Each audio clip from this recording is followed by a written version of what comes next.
Hey, welcome everyone. Today we'll have Leon Coe with us, and I will go over a couple of introduction. So on the screen we have our Hesser LinkedIn and our YouTube, which we will upload this session on YouTube as well. So feel free to follow us for update and notification on the next event. And this is our team. We have Paresh with it. We also have Chin today, and the rest of the team include Anuja, Olga, me, Huinvu, and Sento.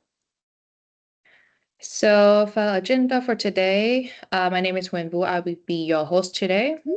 And thank you everyone for attending. We have Microsoft. Wait 1 second. We have Microsoft is our sponsor for this event, as well as the event in SQL Saturday this coming November. Our speaker for today is Leon Coe. I will go over some of our new event in a moment. So a couple of upcoming events in August 20th, we have Azure AI with Rahat Jasser. In September 3rd, we have Python Notebook with Macau It's Goodside. Michelle Goodside. Michelle. Okay, sorry about that. Yeah. We also have a couple events in September, October, have 2 events, and our biggest event is in November 7th. We have full day training on SQL Server performance tuning with Brent Ozer. And Fabric, And right? Yeah, there. yeah, also the Fabric with Ginger Grand, which we have her last month, I believe, for the introduction. So moving on, future event, you can also check on SQL Saturday and datasaturday.com. We have an event coming in the 16th in Columbus, New York City. You can read through this. Okay, moving on. And we also have a future data-driven summit on September 24. And we're still looking for a speaker, so you can scan that No, it's no barcode. longer. No, they are not looking for speakers. Okay. The speakers have already been announced. The registration is open. Oh, wait, it's free. So last year, about 2,500 people attended this free conference. Okay, it's an all-day conference.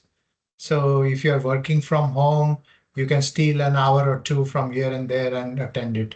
But you definitely don't want to miss this. Okay, I'm also on the board for here.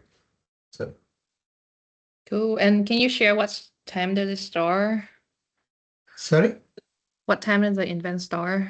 it's full day actually. I believe it starts at 2 p.m. our time Okay, so and CDT. goes on till 2 a.m. next day our time. Okay, I awesome. think it is, yeah, it's got something to do with Israel time or Central European time or something like that. I can confirm that. I should have done that. It's my bad because I'm always there, so I don't even bother to ask. So, okay, but that is something, it's a good question. Thank you. Go ahead. Yeah, thank you for sharing. Next, we have the Friday event pre-conference with Brent Elzar. You can see him on the left here. He is very, very famous. We're very So exciting to have him in November 2nd. You can scan the QR code here to register. Do we have any seat available, Perez? I believe one or two still remain. I think we have a capacity of 50, out of which I think 47 or 48 are sold. I have not even provided for our board members. So if you guys want to go ahead and do it, this is a good time. I believe in the next couple of days, we will be closing the registration for that one. But we also have a second one. And Brent, by the way, is #1 on this planet for performance tuning on SQL Server. Okay, cool. Go ahead. Nice. And our next event is also on the same day. We have Ginger Grant with the From Zero to Hero Microsoft Fabric. She will cover Everything pertaining to yes, Fabric, really, exactly. including It, how to study and so on. So you can get Fabric certified. She will. So all these workshops, they are, yes, they are paid for, but they also give you all the study material, scripts, whatever that you are looking for. Okay, if that makes sense. And typically this one at the Fabricon, this event of hers sold at $750. Same thing with Brent also. Brent sells it at about $750, but for the user groups, they sell it at $250. So one third the cost because this is almost completely volunteer driven, and that is why they don't want to overcharge anything. Okay. So please take a chance. If possible, we do have one more room that is available, and we might have another session also announced, but we will keep you informed about it. So go ahead. Yeah.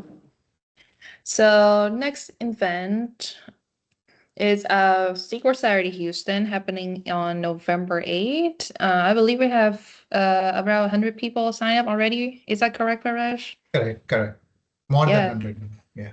exactly. So please sign up with the QR code on the right before the tickets sold out. Last year, I think we have about 100, 150 people attend our event.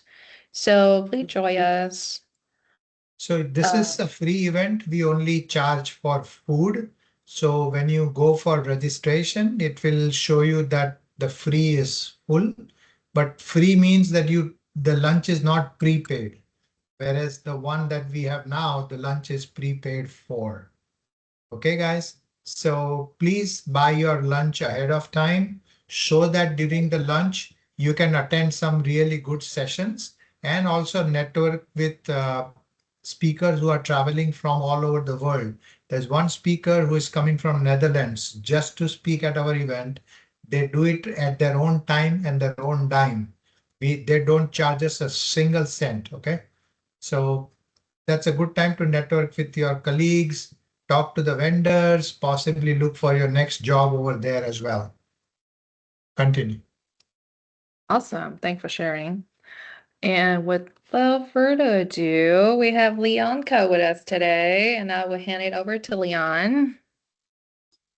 Alrighty, how's everyone doing? Hopefully good. Right? Good. Excellent. I will share screen real quick. I'll put my camera off, Leon, and we are monitoring the questions as they Cool. come. Okay. Appreciate it. Thanks, Let me know if the screen goes down or if you can't hear me for some reason. Catch my attention. But alrighty, appreciate everyone for joining us this evening. I'm really excited to be speaking here, talking about the AI gold rush. So we're going to be talking about how to make AI work at work. So let's just jump right in. A little background about myself. I've been working in AI for almost 10 years now. Previously, I ran a voice AI company that I ran for almost 5 years and sold in 2022. And today I run Amplify Intelligence. We're a Houston-based AI consulting company, really focused on driving AI adoption across the entire enterprise. And what that means specifically is we do AI transformation and workshops for companies. We do personalized AI coaching sessions to teach executives and founders how to utilize AI tools. And we also have a code-aligned methodology that helps developers learn how to use AI-assisted dev tools. But just as importantly, I run the Houston AI Club. If you're not familiar, the Houston AI Club is, in my personal opinion, the best AI community in Houston. We meet up the first Thursday of every month. So that's actually tomorrow night at 6 p.m. at the S-Person building downtown. If you go on LinkedIn and search Houston AI Club, you'll be able to find all our info. And we're also on Meetup as well. So I would love to see you in person tomorrow night at 6 p.m. We've got 3 awesome presentations on AI, and you'll be networking with about 100 peers that are interested in AI. So if you like this presentation, you'll get 3 totally different ones tomorrow if you join us. But excited to be here talking with you.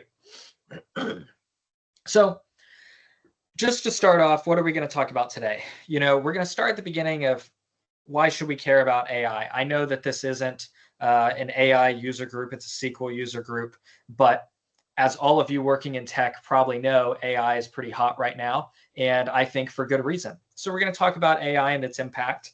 We're going to talk about the models and how they're different and how you can learn about them quickly. And hopefully we'll have a new model release tomorrow. It's rumored that GPT-5 is coming out tomorrow, so stay tuned for that.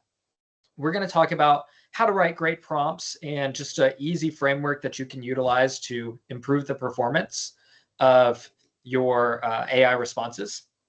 as well as AI applications for development and what the future of AI looks like in terms of AI agents and automations. So let's go ahead and jump right in. And they might have said this previously, but if you have questions, drop them in the chat, and they'll either stop me during the presentation and I'm happy to answer them, or we'll take questions at the end as well. So thanks for joining. Hope you enjoy it. So like I said at the beginning, AI is a gold rush, but AI itself is not the gold, right? AI is the tool, and it's this incredible tool that lets us dig for gold better, in my opinion, than any other tool before. And that should be very, very exciting for us. It's a tool for creativity and productivity. And in my opinion, it's going to allow us to do more work, to be able to serve our customers and clients better, and also to allow our own creative side to flourish as well, whether that's in a business capacity or just in a personal or artistic capacity. But the deal is not all tools are created equally. You know, AI is a broad umbrella term that means a lot of things to a lot of people, but it's our job to actually dig in and figure out what the tools are, how the models work, how we can write prompts, technologies that we can integrate with AI. And that's what this presentation is about. And so how the presentation is going to kind of go is it's going to start simple and then begin to build on itself, both in terms of impact and complexity.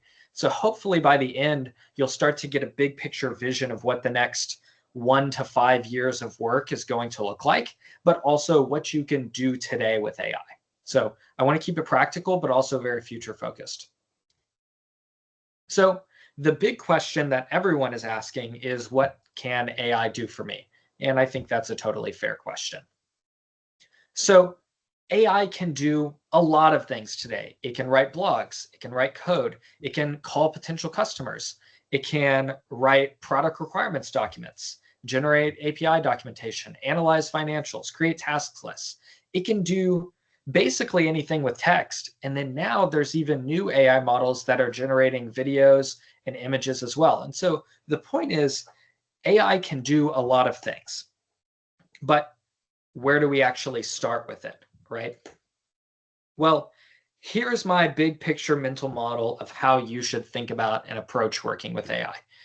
We've got little baby Mario here on the left, and AI is the mushroom. And the key idea behind this slide is AI is not a replacement for you.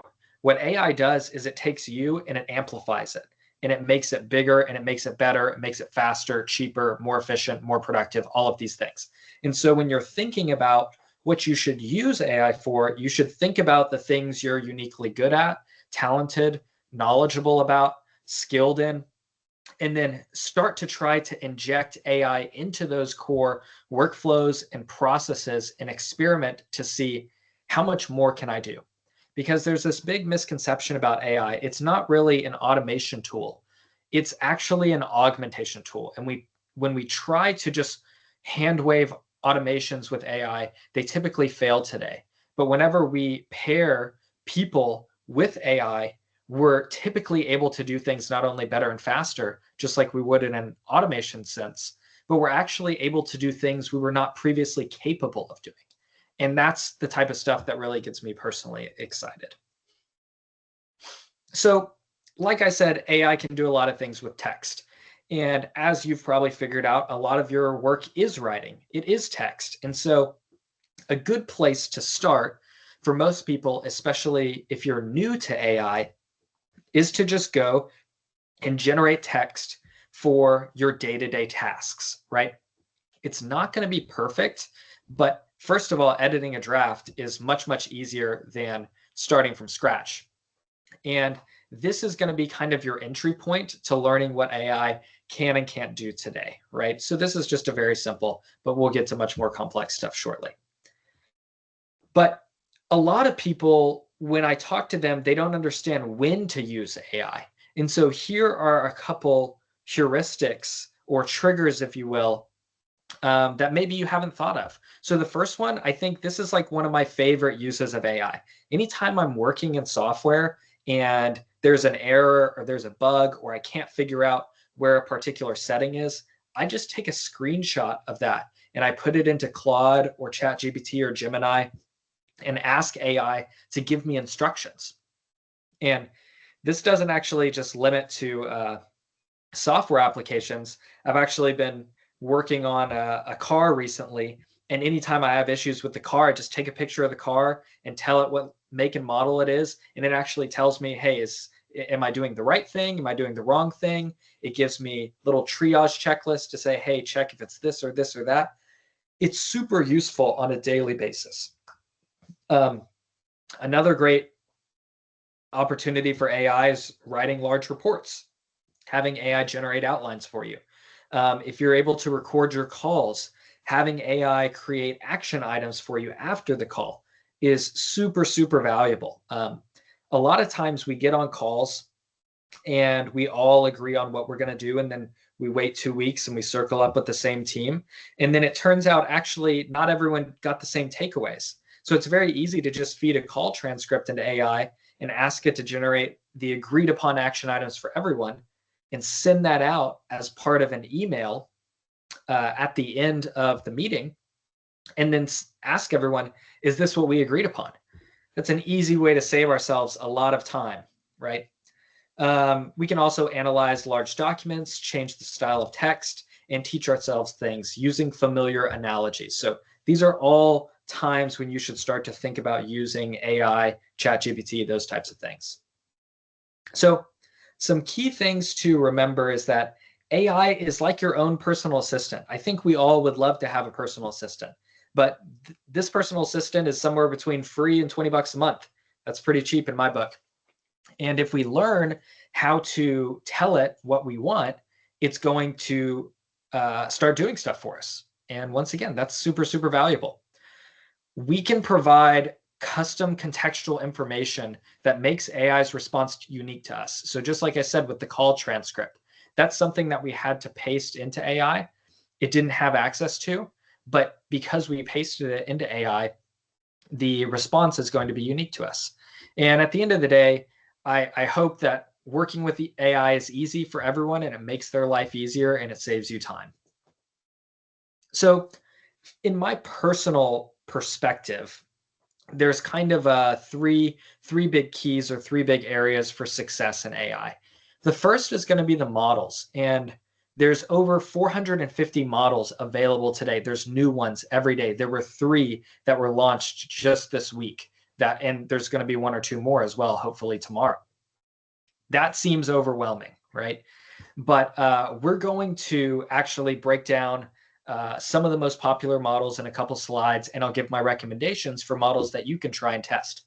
But the point is, you have to try a handful of models and test them to see what works, not only for you as a person, but also for your work, right? So some models might write great Python code, and others might write great JavaScript. Some of them might be great with SQL, others not so much. Some of them are very verbose and write expressive stories. Others are very much writing like an academic style. And so you have to do a little bit of testing. It's not just prompting. But if you are finding a model you really resonate with, using your skills of communication to write higher quality prompts is not only going to dramatically increase the quality of the response you get from a particular model, it's also going to allow you to control the cost as well. Because if you find a lower quality model that you're really good at prompting with, or excuse me, not just a lower quality model, but a lower cost model, and you can get high quality outcomes from that, then that's going to save you a lot of money. And we'll take a look at that in a second. And then the last thing is, we have the models just with the raw interfaces, right? The Gemini web application, ChatGPT, Claude as well. But there's also other kinds of apps, AI coding apps, AI writing apps, AI presentation building apps, AI web search apps. It's basically like an AI app for anything, right? And we just need to find the key harnesses around these models and prompts that other people have built that are integrated with our core technologies that's going to let us do our work more effectively and with extra features. So the big question that most people ask me is, which models do I use? Let's jump right in. But before we ask which models should we use? We need to ask, where can we actually get access to the models? And basically, my favorite website is openrouter.ai. And OpenRouter is an absolutely incredible website for a couple of reasons. Number one, it has all the models available, over 450 open and closed source models available all in one place. And this is incredibly valuable because there's no subscription. Everything you do is you pay per API query at cost, right? And so you're not prepaying $20 to ChatGPT and $20 to Claude and Gemini and all these others and racking up a big bill every month. You're just paying for exactly what you use. But even better, you can actually send the same query to multiple different models. As we see here, I wrote a query about trying to create a new landing page and writing the copy for an AI-powered CRM. And I can compare the responses between different models all in one view. And so I can actually really quickly learn which models work for me and which ones don't. OpenRouter is basically the only platform that has this. There's no subscription, and you get complete setting customization. So you can set the system prompts, the temperature, all sorts of technical things that allow you to do production testing, even for AI-powered workflows. So it's a really, really powerful website. I really encourage you to try it out. So most people just want to get to, what should I actually use? And these are basically my 3 favorite models for everyday use. The first is Sonnet 4, and it has a reasoning or thinking mode. And in my opinion, it's basically the best coding model to date. It's not very expensive. It's pretty fast. And it just kind of does everything really well. It does writing well, it does analysis well, and it does programming better than almost any other model. Good second place, or around the same range, is Gemini 2.5 Pro. So this is a Google-based model. And it's really good for planning and analysis and extracting insights. And the cool thing about this model is, once again, it's not super expensive, it's pretty fast, and it has a very large context window, which basically means it can take in a lot of text, about 4 to 5 times more text than the Sonnet 4 model.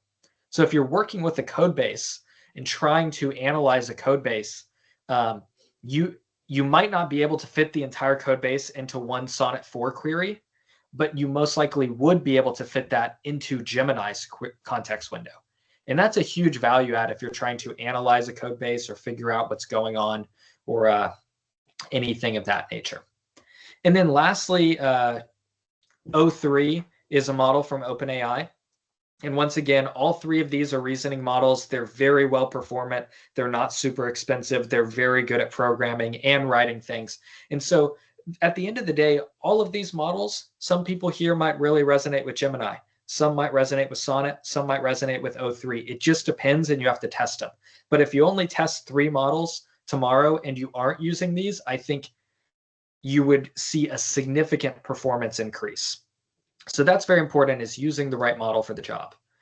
And speaking of using the right model for the job, this is kind of a comparison slide, and each day it gets a little bit messier and messier as new models are released and developed.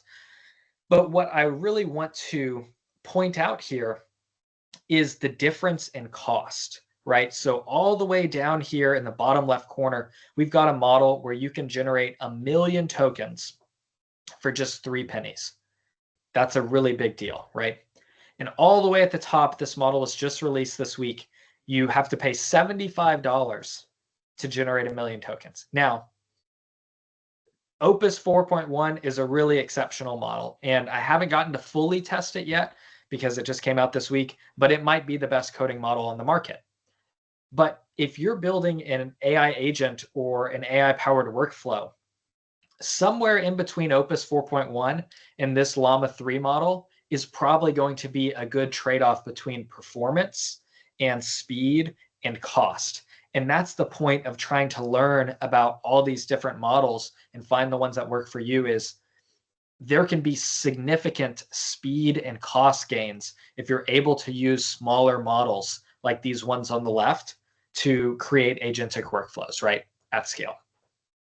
The one other thing I'll say is, up here I've got the Sonnet 4, Gemini 2.5 Pro, and O3 kind of cluster, which if you're not using Opus, I would definitely default to one of those. And then over here as well, Gemini 2.5 Flashlight and GPT-4o Mini and Llama 3.370B are all very good, inexpensive models as well. And you can get them to perform well, just you have to do more prompting and more tuning for that, right? So once we or as we're picking models, then the next question is really, how do we make these models perform better, right? So when we're talking with AI, it's all about communication principles. Number one, we need to be clear and specific with our command. Now, a good experiment that I've done with people recently is have them write a prompt, and then we'll press enter and see what the AI responds. And then we'll go back and try that prompt again, but each word in the sentence or sentences, we try to be more specific. And I think you'll find if you really push yourself to do that, you'll see a drastic increase in the quality of the response, even from the same AI model. So you can basically never be too clear and too specific. The second thing, we typically want to ask for one thing at a time. One way you can think about this is AI has a certain imaginary amount of intelligence, right? And if you ask it for multiple things, its total amount of intelligence is split between multiple tasks. And what ends up happening is maybe the latter tasks are not given as much intelligence as the earlier ones, or it doesn't go into enough detail for each individual task. And so by asking one thing at a time, we're basically asking the AI to use its maximum level of intelligence each time we ask it a question. And that will once again has the ability to dramatically improve performance on specific types of tasks. The third thing is providing specific and sufficient and unique context. Context comes in many forms. Sometimes it's just background information on the task. So if I'm asking AI to perform a financial analysis on a publicly traded company, context could come in many forms. One form of context could just be uploading the 10K or the financial statements or a balance sheet or something like that into the AI. That is totally helpful context. But another type of context is actually explaining to the AI who we are and why we're asking for this analysis. Because if we're a financial analyst on Wall Street, it's going to actually take that in and do the analysis differently than if we say, I'm someone who's trying to find a good stock to pick for myself. That analysis will most likely be much simpler than the previous scenario that I explained. So providing context is really, really important. And then the last thing is, after we get the response from AI, we shouldn't be afraid to give it feedback, right? So AI at the end of the day is not a human. And the challenge when we're working every day with our peers is there's interpersonal relational challenges, right? If I ask a peer for financial analysis and then they come back and they've just completely missed the mark, and I just, completely lay into it, I'm like, this is terrible, this is not what I wanted, my relationship is going to be really damaged with them, right? But we don't have to be as sensitive with AI. We shouldn't be rude, because then it might be rude back, right? But we can be as explicit and specific as possible. And when we are clear in our feedback and asking it to try again, we will once again dramatically increase the performance of our AI responses. And I think this is the big thing when you see people online talking about, oh, AI is not any good, or it doesn't work, or I can't get it to work. It's very likely that, one, they're not using the right models, they're not paying for models, they're not using the biggest and best models. But secondly, they're not going through this very simple, seemingly obvious 4-step checklist. And if they were and using the biggest and best models, I'm highly confident they wouldn't be so negative on AI, because it really is that impressive. So let's go through some of the elements of AI so we can just kind of level set on vocabulary. So the first thing is the system prompt. I've talked about this, but these are the instructions for the entire chat that we want the model to adhere to. This is different. Sometimes people talk about prompting or prompt engineering, and what they're actually talking about is what I refer to as the user message, which is what you actually type in the chat. But if you use a platform like OpenRouter, you can actually set the system prompt, which is a separate thing, right? And then additionally, there are model settings that we select. So these are things like temperature, which affects the creativity, or top P, which affects the probability distribution of the tokens returned.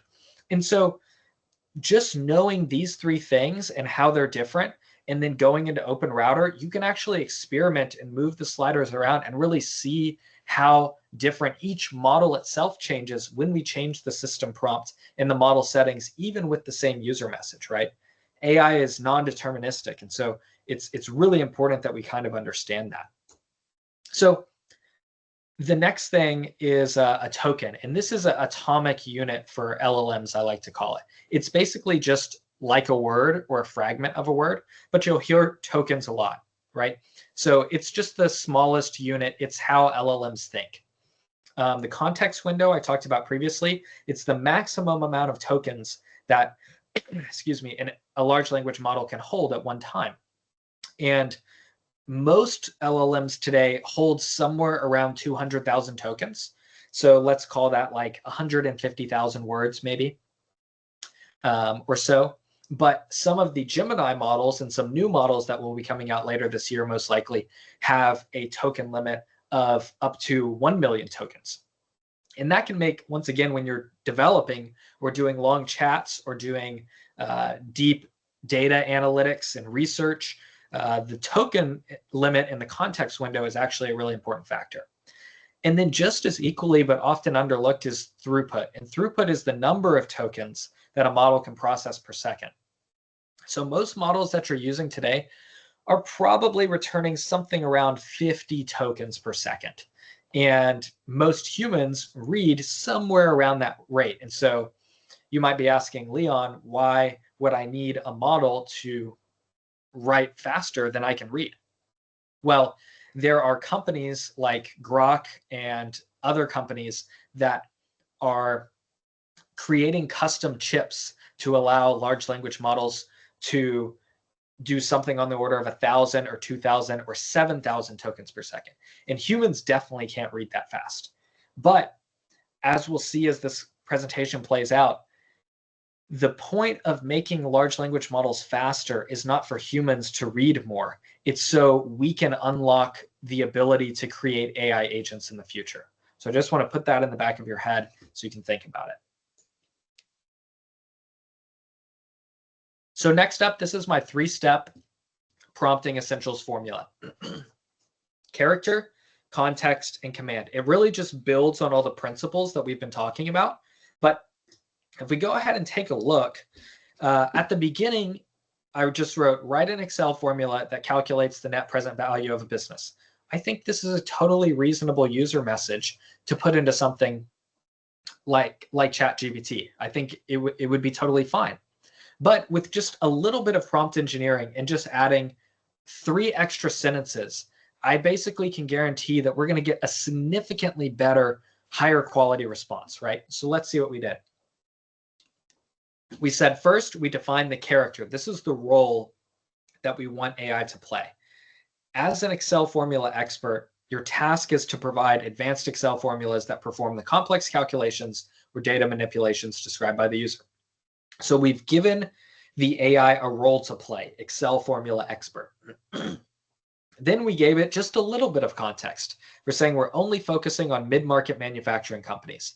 So now we're kind of narrowing the universe of responses that we want the AI to respond into. And then we said at the end, finally, one clear specific command, write an Excel formula that calculates the NPV of a business, break down the formula into its components, explaining the purpose and function of each part and how they work together.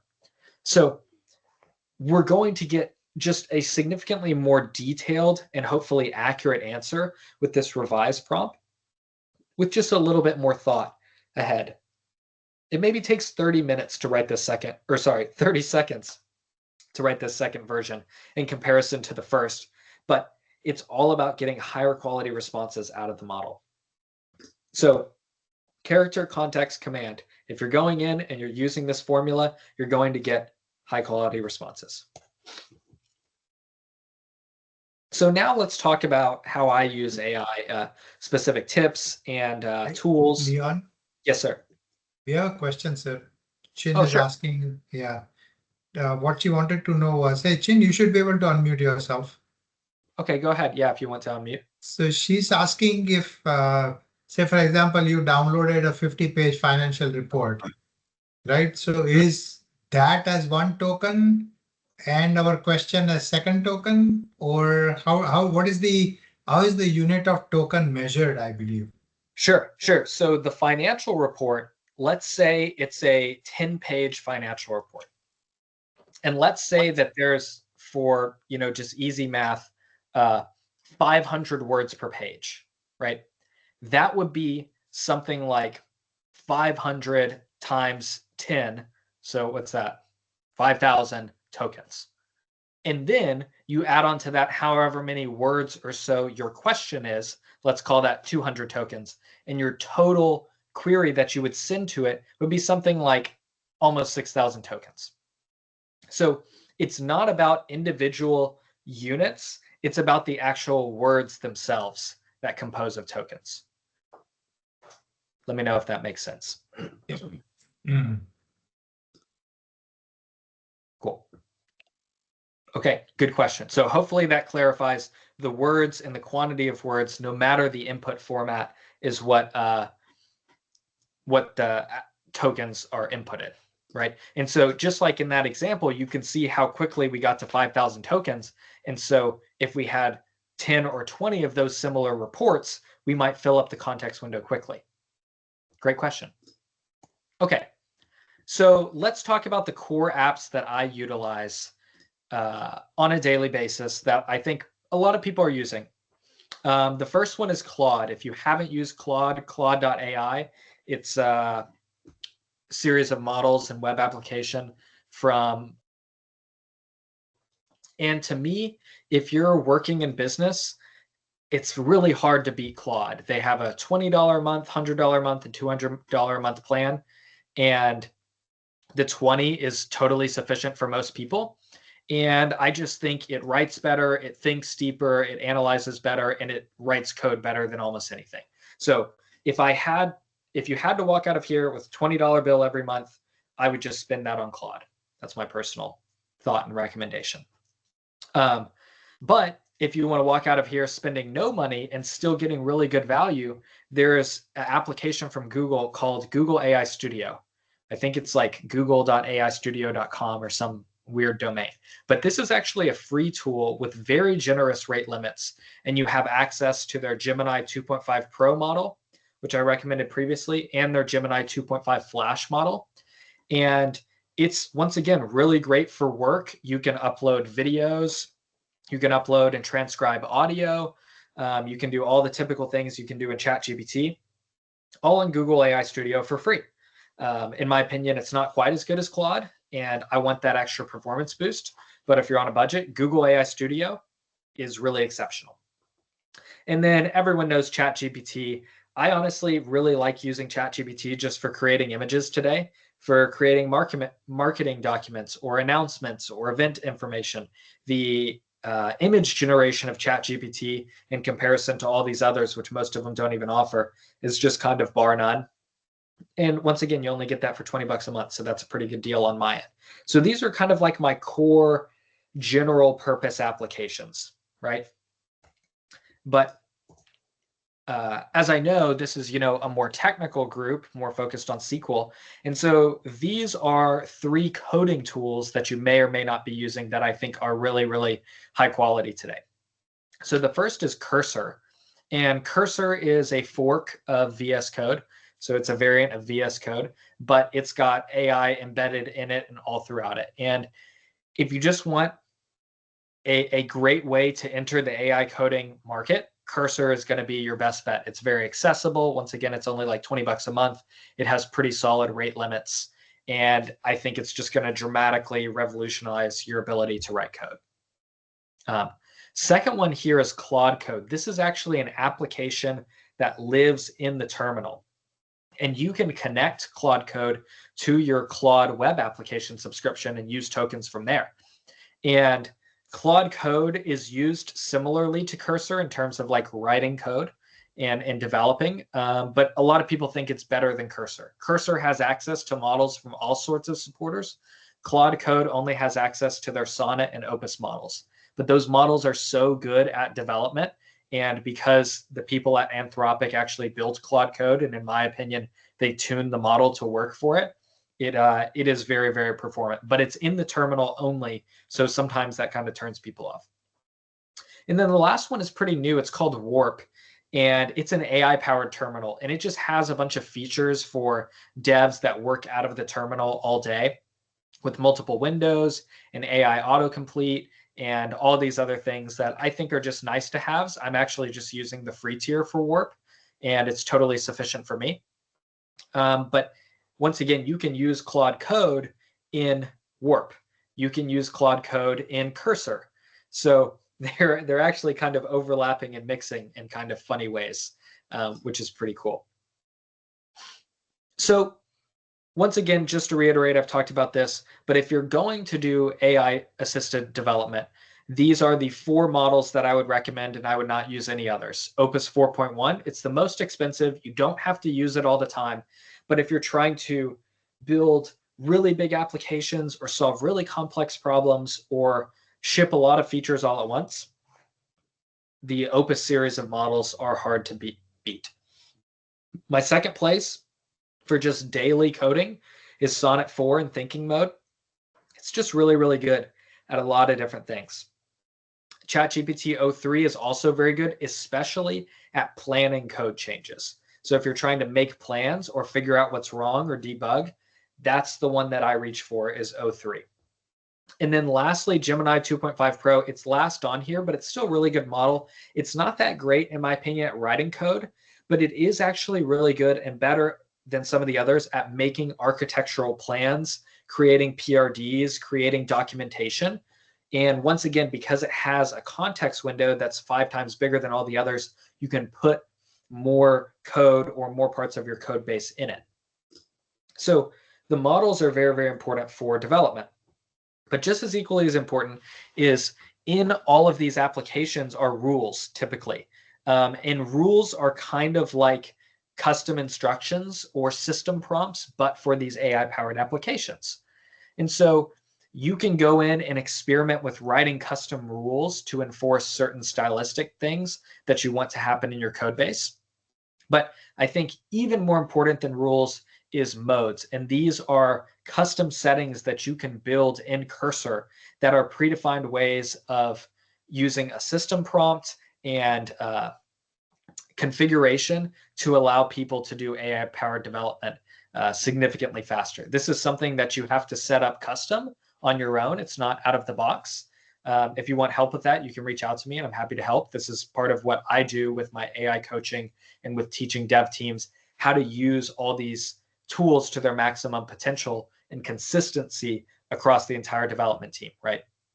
But if you actually invest time in picking the right models, writing the right rules, and creating the right custom modes, your just ability to ship code is just going to dramatically transform overnight. And there's things we can do in picking the right models, rules, and modes that allow us to also avoid AI introduced bugs as well. So that's very, very important. So it's very important to get all this stuff right. So at the end of the day, it's really up to you to just experiment and find your best AI dev stack. And these tools are coming out and changing constantly. It's difficult to stay on top of it, but go out and try things and find things that might fit for you, because the ROI on it and the returns of being able to ship significantly more faster code is really significant. I've seen tons of people who even are not even developers are telling me they're shipping applications. And I think a lot of developers scoff at that thought. But if you actually go in and look at their code you can see that they're shipping real applications. And so for me, it's really a matter of, hey, what if we took people that have been developing for 5, 10, 15 years and gave them access to these tools? What else would we see be created? So the last technical thing that I kind of want to build on. So we've kind of traversed from this place of why we should be using AI and what's the foundation. The foundation of all AI in my mind is the model, and then how to communicate with AI, and then what are the apps that we can use and layer all this stuff on top. But there's a really big problem in AI, which is that it doesn't know everything. It doesn't have live access to the internet typically. It doesn't have access to our data unless we give it to it. And so what has been built by the people at Anthropic is something called the Model Context Protocol, or MCP. And it solves this problem by creating connectors for AI platforms and AI applications to get data from outside applications into the specific application that you're working in. So in terms of this group here, I wanted to bring MCP up. It's more of a technical idea. But the Model Context Protocol is built as a universal data connector, is how it's described.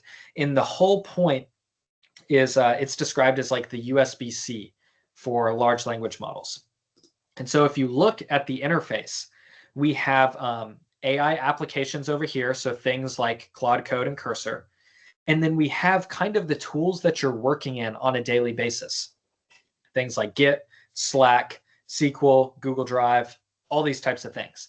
And what the Model Context Protocol allows is it allows the AI models within the AI-powered applications you're using to talk to and get data out of these other applications in a safe and secure manner. So you're not writing custom API connections for each tool that you want to get data integrated with. So the analogy that I use is MCP is kind of like the hotel concierge desk. It's this standardized system that connects you to everything you might need during your stay. And so you have the people calling the concierge desk and saying, hey, I want to get a restaurant tonight and I want it to be fancy, or hey, I need an Uber. And then you have the other applications on the back end, which is the taxi cabs and the Ubers and the restaurants and the local attractions. And they've plugged into the concierge to tell them what their goods and services are that they can offer. And then the MCP, or the concierge in this, is actually just being the liaison between both. And we don't have to go direct to those people. We can actually have this filtered intermediary, so we're not having to rebuild that each time from a technical perspective. Hopefully that analogy makes sense. It's honestly a pretty complicated thing, but this is the best that I got. So like I said, MCP servers are the things that connect to your data sources, and the MCP clients are the actual AI applications themselves. So the MCP architecture, just very briefly, is in 3 stages. We have the prompts, we have the resources, and then we have the tools, right? So the prompts are the things that the humans are saying, and then the resources are the things that the AI-powered applications are managing, and then the tools are the things that the models actually choose to go back and forth. If this sounds interesting, I'd really encourage you to go research the Model Context Protocol online. There's tons of documentation. And the cool part is Anthropic actually made their documentation LLM friendly. So you can just copy and paste their documentation into Claude and have it write custom MCP servers for you, which is very, very cool. You don't even have to really fully understand it. So like I said, the big problem that MCP solves is AI doesn't have access to all the data that we want it. And like we learned at the beginning, having access to the right data is really essential for us to getting AI to do the right thing or solve the problem for us effectively.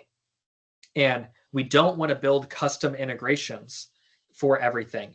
And so now MCP servers allow us to quickly get access to any of the tools that we're using because they're built as open source tools. So MCP is something that's very cool. I thought y'all might be interested in it. So let's go ahead and put this all together, and where are we trying to go with this, right? Now we've kind of solved the data problem, or we have a tool to help us solve the data problem.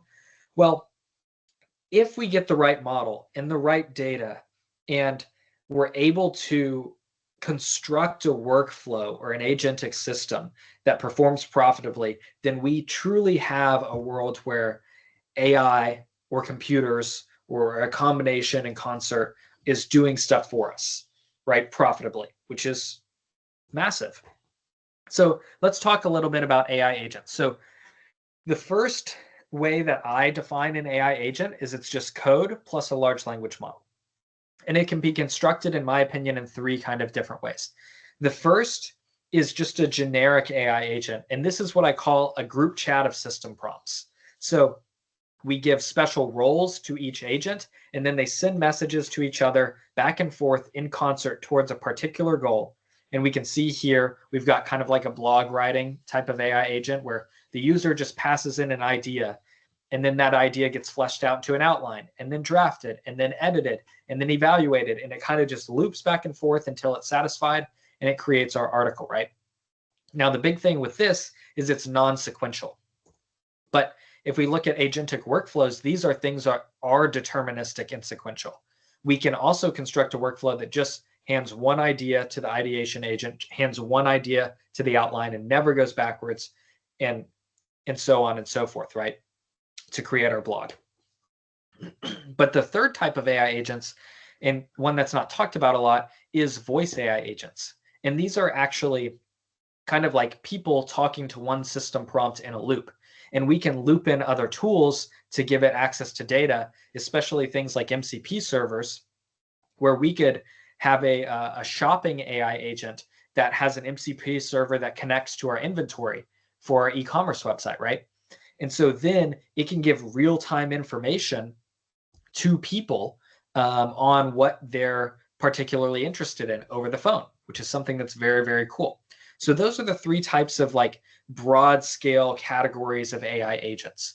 But what underpins all of this and what allows us to create high quality AI agents is our knowledge and our expertise when it comes to the models and the prompting fundamentals and picking good trade-offs and getting access to the right data, right? So you can write AI agents just in pure code using stuff like Python, or there are actually no code or low code platforms like Gumloop and N8N and LangGraph Studio that come with a bunch of AI agent tools out of the box and data connectors that allow you to just kind of experiment with building your own AI agents. And it's a great way to get familiar with how the AI models work and be able to, excuse me, build your own automations. So it's very cool. So in my opinion, we're moving through this three phases of AI and AI agents. 2024 was really focused on ideation. Is it possible to do X with AI in my company or at all? In 2025, we're halfway through the year. Now people are really starting to explore, okay, what can I do with AI? What governance needs to be put in place? Because it's been proven that it can do it, but how do we actually construct this within the confines of our company? And I think what we're going to find in 2026 is it's really going to be about execution scale. The models will get better, the tooling will get better to where we're going to have AI and AI agents as a significant part of the workforce, helping employees do their work, and employees will be creating AI agents themselves as a regular part of the workforce. I think that's really, really important to understand. So just to wrap up, there's really just two big ideas to this presentation. And one is just, hopefully you can see that AI can already do a lot today. If you haven't used AI in the past 6 months or 12 months, you need to start using it now because the ability for it to perform is dramatically different. There are dozens of AI apps that are production ready, models that are production ready to be utilized. And at the end of the day, AI just helps you to do more. It amplifies your own ability, your own strengths. And if you're using that, then you'll be using AI for good and you'll be getting the benefits out of it.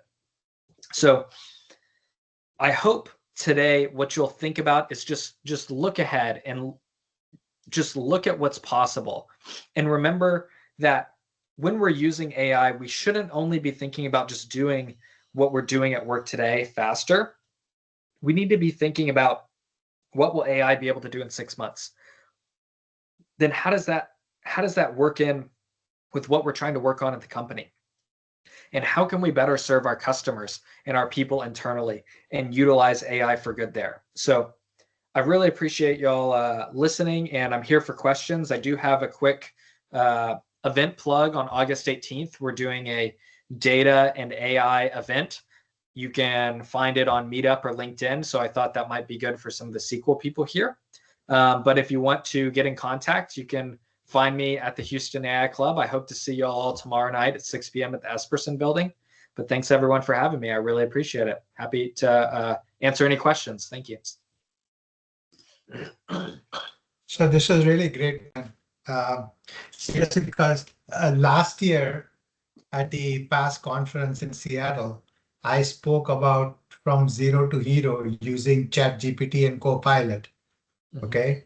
And right now I feel that that session was more like a kindergarten to what we have gone over in the past 1 year. And last year's presentation felt so much more superior to what I did even 1 year prior to that when I started using it. So, I mean, literally, there is no end to it. The other thing that I would like to add, if people don't mind, is do not think that AI is here to take your jobs. Okay. In the 80s, when I was a programmer, people used to look down upon us saying that, oh, geez, here comes another guy who is going to take my job. And as it turned out that computers, on an average, one computer generated 20 jobs. So how you do your job more efficiently and faster is what Leon explained in the first half of the session. And I hope you guys can actually go ahead and start using this newest technology to make it work for you, right? And there is a question here from Claude. What model were you asking those questions when you were fixing your car? So anytime I'm, oh, sorry, there's a little echo. Anytime I'm taking pictures of stuff, I just take pictures of Gemini because I think their image recognition model is the best. And so Gemini, but you can use ChatGPT. It works just as well. So the other thing which I had a question, and I'm sure the others have too, that when I started using ChatGPT about 2 years and 6 months ago, they said that it is based on data set that is 3 years old roughly. Has that since changed?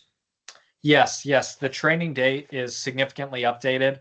But also the other thing that's changed is back then, the AI models were not integrated with web search. And models today, you can tell it to search the web or to, if you paste in a link, it will go read that link for you. So the actual like data issue or live real-time issue is in large part solved. You still have to double check it, but you can tell it to search the web on your behalf and it will get updated data, which it did not have 2.5 years ago. Great point.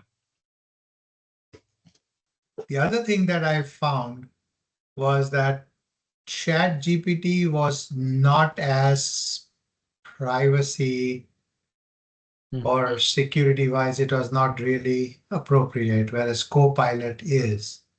And since I have at least stopped using ChatGPT, and this one really helps me, Copilot. We also had actually a Copilot session from Warwick Rudd from Brisbane, Australia. He did it for our user group from Australia. And that was also one of the most highest attended sessions that we had. But so guys, next time, 15 days from now, we have Rahat Yassir. He's going to be talking about Azure AI ecosystem. You really don't want to miss this bus that is coming very quickly at you. You don't even have time to note down its number. Just enjoy the ride as it comes along. That's all I can say. But Leon, thank you so much, sir. I wish I can come and attend the session tomorrow, but I don't want to miss my second Thursday cricket practice. So I'm going to stop the recording though, because I don't want because this recording is being requested by my bosses also. Oh, great. Cool. Well, So thanks everyone for having me, and